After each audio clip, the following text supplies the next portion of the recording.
Assalamualaikum warahmatullahi wabarakatuh. Selamat pagi mahasiswa-mahasiswi yang saya sayangi dan banggakan. Kita ketemu lagi dengan saya Profesor Dr. Esmira Mandasari Saragi SMH, materi perkuliahan Pengantar Hukum Indonesia. Kali ini silakan buka bahan materi hukum acara pidana. Ya, bahan materi telah saya share ke Komting, silakan dilihat. Absensi jangka waktunya 3 hari. Di kolom komentar video YouTube saya, nanti linknya saya akan kasih ke Komting. Jangan lupa tuliskan nama lengkap dan NPM. Baik, Bapak Ibu yang berbahagia, hari ini sedang hujan ya, mendung. Oke, semoga sehat semuanya kita. Nah, hukum acara pidana, rangkaian peraturan yang memuat cara bagaimana badan-badan pemerintah yang berkuasa, ya, yakni kepolisian, kejaksaan, dan pengadilan harus bertindak guna mencapai tujuan negara dengan mengadakan hukum pidana. Nah, ini ada beberapa asas-asas hukum acara pidana.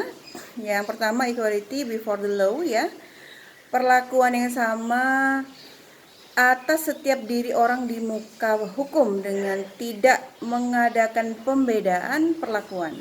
Jadi penjelasan umum, lihat nanti angka 3 huruf A KUHP, ya, Kitab Undang-Undang Hukum Acara Pidana. Kemudian yang kedua asasnya adalah peradilan yang cepat, sederhana, dan biaya ringan. Nah, ini kalau dengar kalimat ini pasti senyum-senyum semua ya. Wah, ini Prof. Yasmira bilang katanya peradilan yang cepat gitu ya, kemudian sederhana dan biaya ringan. Bener nggak sih? Nah, ini asasnya loh, saya cerita asas ya. Peradilan yang harus dilakukan dengan cepat, sederhana, dan biaya ringan, serta bebas, jujur, dan tidak memihak harus diterapkan secara konsekuen dalam seluruh tingkat peradilan ya. Jadi nanti lihat penjelasan umumnya ada di angka 3 huruf E ya, KUHP.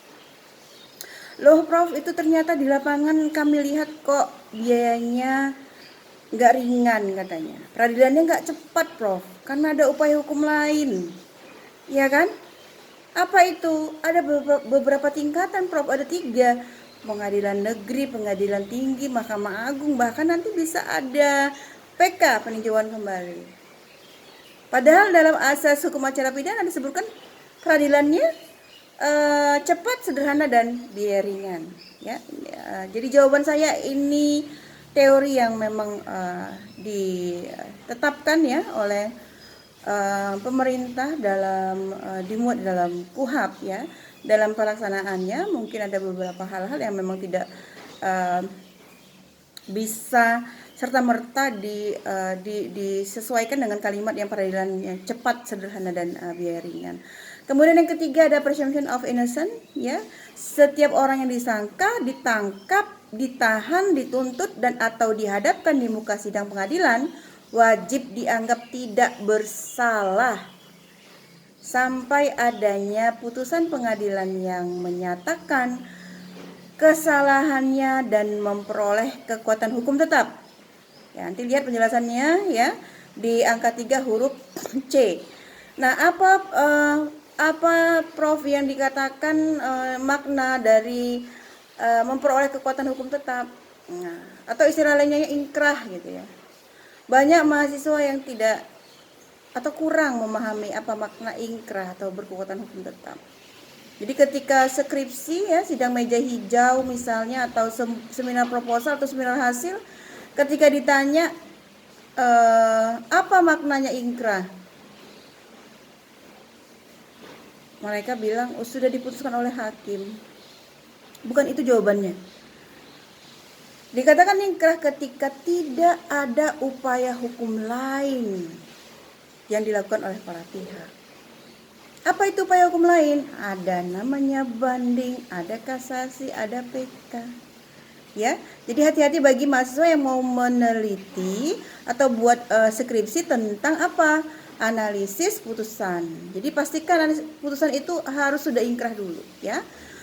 Oke, kemudian yang keempat ada oportunitas, artinya monopoli penuntut umum tidak wajib menuntut seseorang jika menurut pertimbangannya akan merugikan kepentingan umum. Ya, nanti dilihat pasal 36 huruf C Undang-Undang Nomor 4 Tahun 2004 ya.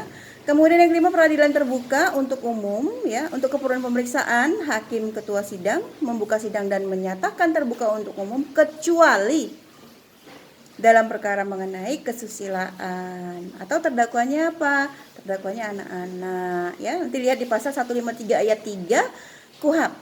Jadi semua putusan pengadilan hanya sah dan mempunyai kekuatan hukum apabila diucapkan di sidang terbuka untuk umum. Ya, nanti lihat penjelasan pasal 195 KUHP. Ya, ini. Oke.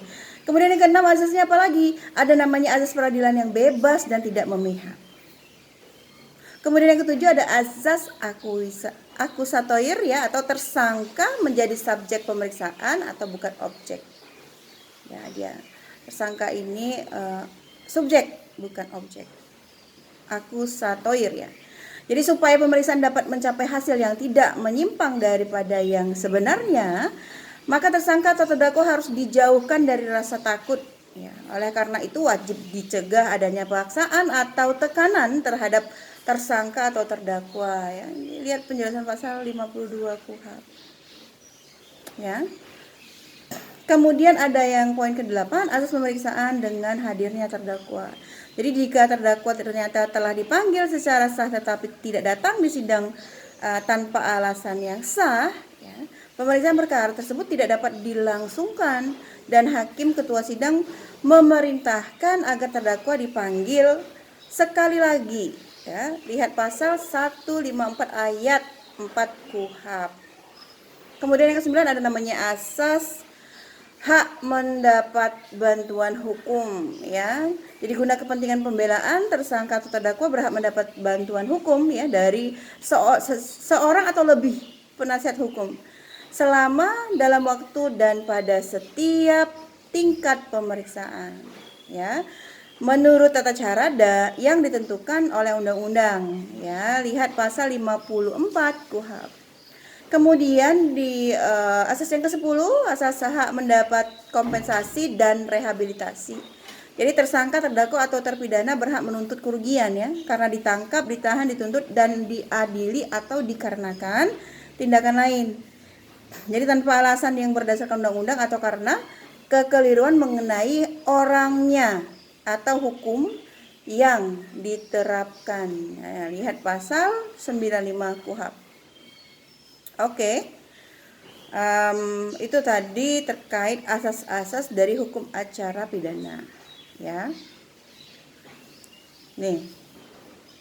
Nah, kita beralih ke hukum acara tata usaha negara.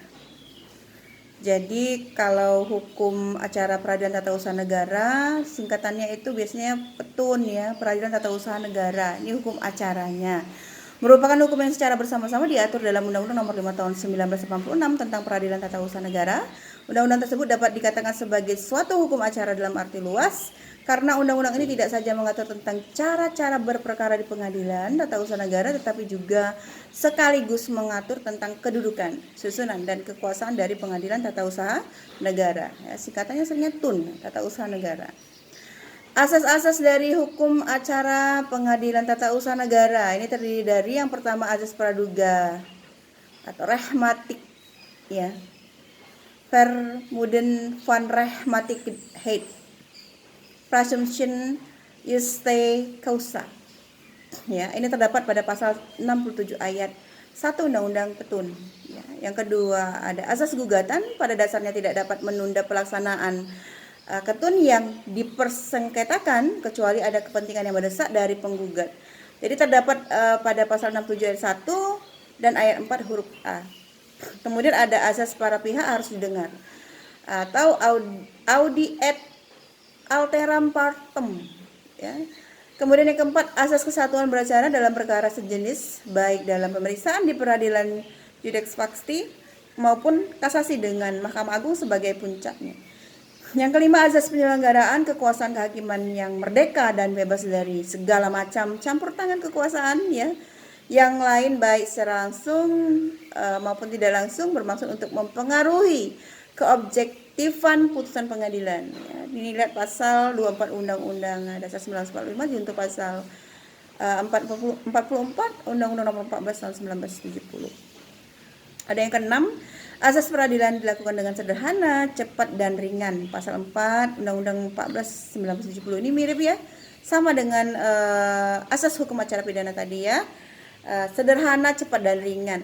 Kemudian ada yang ketujuh, asas hakim aktif ya. Sebelum dilakukan pemeriksaan terhadap pokok sengketa, hakim mengadakan rapat permusyawaratan untuk menetapkan apakah gugatan dinyatakan tidak diterima atau tidak berdasar atau dilengkapi dengan pertimbangan. Nanti lihat di pasal 62 Undang-Undang Petun dan pemeriksaan persiapan untuk mengetahui apakah gugatan penggugat kurang jelas sehingga penggugat perlu untuk melengkapinya. Nanti lihat pasal 63 Undang-Undang Petun. Kemudian yang ke-8, asas sidang terbuka untuk umum. Ini sama dengan hukum acara pidana tadi ya. Asas ini membawa konsekuensi bahwa semua putusan pengadilan hanya sah dan mempunyai kekuatan hukum apabila diucapkan dalam sidang terbuka untuk umum.